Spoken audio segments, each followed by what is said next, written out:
Alright, we're out here on site, cutting into a red cedar that we salvaged off the property. Maybe about a 80-year-old tree. Yeah, we're just about to cut into it. Some boards.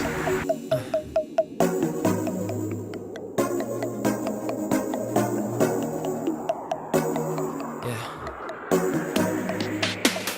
1, 2, 3, go.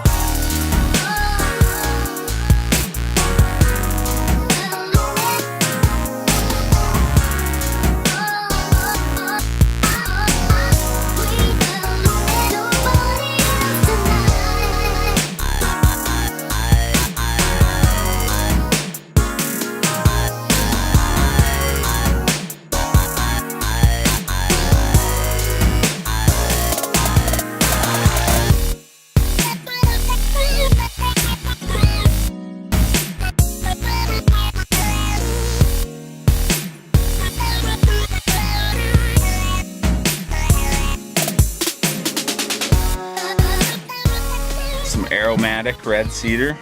Great smell to it. Border. It's really light wood. It's stable when it dries, so if you cut a board and it's nice and straight, it usually dries pretty straight. Good for outdoor furniture. People used to put it on their houses, on the roofs or shingles. Nice. So you can take this mill anywhere, huh? Yeah.